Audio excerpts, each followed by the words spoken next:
Hello friends, welcome to அறுசுவை சமையல்.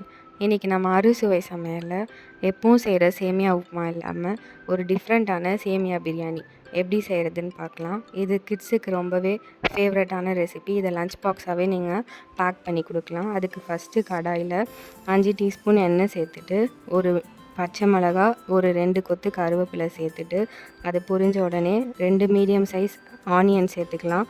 Onion நல்லா கோல்டன் ப்ரௌன் ஆகணும். அது வரையும் இந்த ஆனியன்ஸை நம்ம வதக்கி எடுத்துக்கலாம்.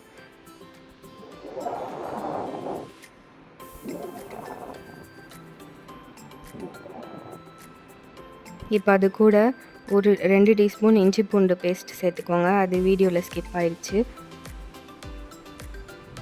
அது கூட ஒரு மீடியம் சைஸ் தக்காளி ஆட் பண்ணி நல்லா வதக்கிக்கலாம். தக்காளி நல்லா வதங்கின உடனே ஒரு ஸ்பூன் கல்லுப்பு சேர்த்துக்கலாம். கல்லுப்பு சேர்த்துட்டு நல்லா வதக்கிக்கோங்க.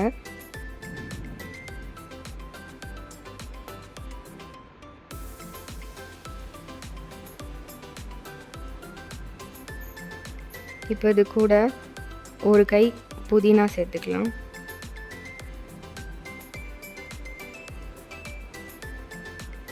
புதினா நல்லா வதங்கிக்கணும். இப்போ நம்ம வெஜிடபிள்ஸ்லாம் ஆட் பண்ணிக்கலாம். ஒரு கேரட், ஒரு 10-12 பீன்ஸ் இதெல்லாம் சேர்த்துட்டு ஆட் பண்ணிக்கலாம். உங்கள்கிட்ட பச்சை பட்டாணி இருந்தால் அதையும் ஆட் பண்ணிக்கோங்க.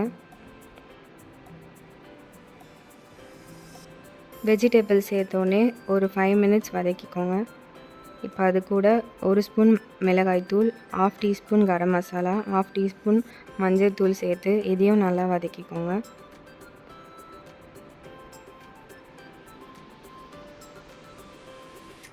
நம்ம ஆட் பண்ணியிருக்க மிளகாத்தூளோட பச்சை ஸ்மெல் போகிற வரையும் நம்ம வதக்கி எடுத்துக்கலாம். இப்போ அது கூட 2 கப் தண்ணி சேர்த்துக்கோங்க.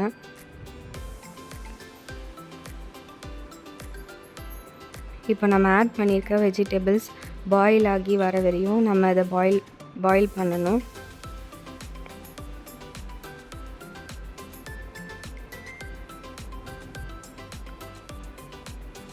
தண்ணி நல்லா கொதித்த உடனே இதை நம்ம லிட் வச்சு க்ளோஸ் பண்ணிக்கலாம்.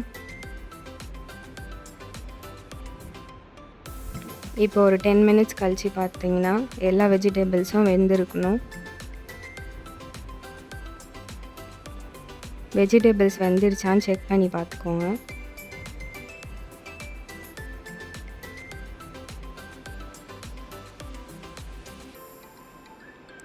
இப்போ ஒரு பேக்கெட் சேமியா சேர்த்துக்கலாம்.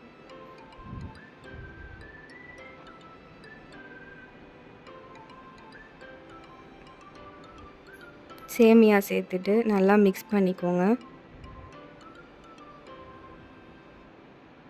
நம்ம சேமியா ஆட் பண்ண உடனே தண்ணியோட லெவல் கம்மியாக தான் இருக்கணும், வீடியோவில் காமிச்சிருக்க மாதிரி. அப்போ தான் சேமியா உதிரி உதிரியாக வரும். நிறைய தண்ணி ஆட் பண்ணிட்டிங்கன்னா செப்பரேட்டாக வராது. இப்போ தண்ணியோட அளவு பார்த்துக்கோங்க. இப்போ இதை திருப்பி லெட் வச்சு க்ளோஸ் பண்ணிக்கலாம். ஒரு 5 மினிட்ஸ் கழித்து ஓப்பன் பண்ணிங்கன்னா நல்லா உதிரி உதிரியாக சாஃப்ட் அண்ட் டேஸ்டியான ஒரு சேமியா பிரியாணி ரெடி ஆயிடுச்சு. இதை உங்கள் கிட்ஸுக்கு லஞ்ச் பாக்ஸ் ரெசிபியாகவும் பேக் பண்ணி கொடுக்கலாம். மார்னிங் பிரேக்ஃபாஸ்ட்டுக்கு ஒரு நல்ல ஆப்ஷனாக இருக்கும். போரிங்கான சேமியா உப்புமாக்கு பதிலாக இதை ட்ரை பண்ணி பாருங்கள். உங்கள் கிட்ஸ் ரொம்ப விரும்பி சாப்பிடுவாங்க. அண்ட் இது ஒரு ஹெல்தி ஆப்ஷனும் கூட.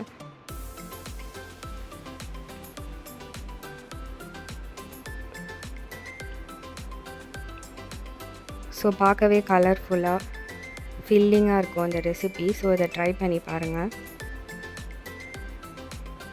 இந்த மாதிரி new recipes, simple and easy recipes வேணும்னா நம்மளோட சேனலை லைக் அண்ட் சப்ஸ்கிரைப் பண்ணிக்கோங்க.